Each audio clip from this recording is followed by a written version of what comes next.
नमस्कार मित्रों, मैं महेश कुमार दुबे आप सबों के बीच उपस्थित हूँ अपनी एक छोटी सी रचना लेकर। रचना का विषय किसान है।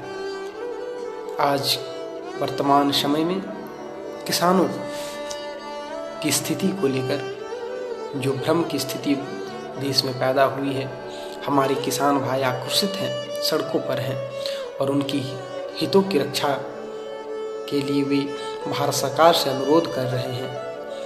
मैं भी एक किसान का बेटा हूं और किसानों के दर्द को समझता हूं। मैंने एक अपनी छोटी सी रचना के माध्यम से किसानों के त्याग और बलिदान को बताना चाहा है, जताना चाहा है। मेरी कविता इस प्रकार है कि जब राजघाट से राजपथ तक चहुं ओर फैला सन्नाटा था, मंदिर मस्जिद गिरजाघर में नहीं किसी का आना जाना था।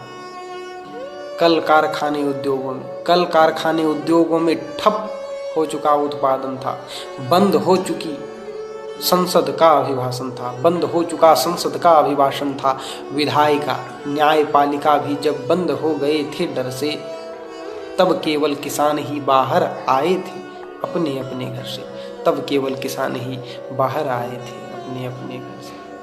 किसान क्यों बाहर आए थे अपने घर से? आगे की पंक्ति में गौर कीजिएगा कि क्यों निकले थे। राष्ट्र सुरक्षित करने को हम सब का पेट भरने को, भय भूख से युद्ध करने को, सबके कष्टों को हरने को केवल किसान ही थे बाहर आए। किस रूप में बाहर आए थे किसान? कि भक्ति रूपी हल लिए खून पसीने को गंगा जल, भक्ति रूपी हल फाल उठाए खून पसीने को गंगा जल बनाए, अपने कर्मों को ईश बनाए, मिट्टी का चंदन शीश लगाए। केवल किसान ही थे बाहर आए। इनकी भक्ति सबसे प्यारी। मेरे नज़र में किसान से बड़ा राष्ट्रभक्त, सच्चा राष्ट्रभक्त कोई भी नहीं हो सकता।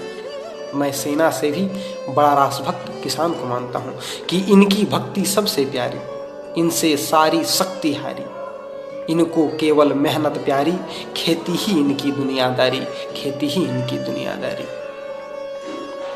यह रचना आप सबको कैसी लगी? हालांकि यह रचना अभी पूर्ण नहीं है, यह आगे और भी विस्तृत होगी, बड़ी होगी। मेरे शब्दों में इतना सामर्थ्य नहीं कि मैं किसानों के त्याग को, उनकी तपस्या को, उनकी निश्चलता को, उनके प्रेम को अपने शब्दों के माध्यम से परोस सकूं। लेकिन मैंने एक छोटा सा प्रयास किया है। आप सबों को अगर अच्छा लगे तो इसे आगे लाइक करें, शेयर करें, कमेंट करें। धन्यवाद।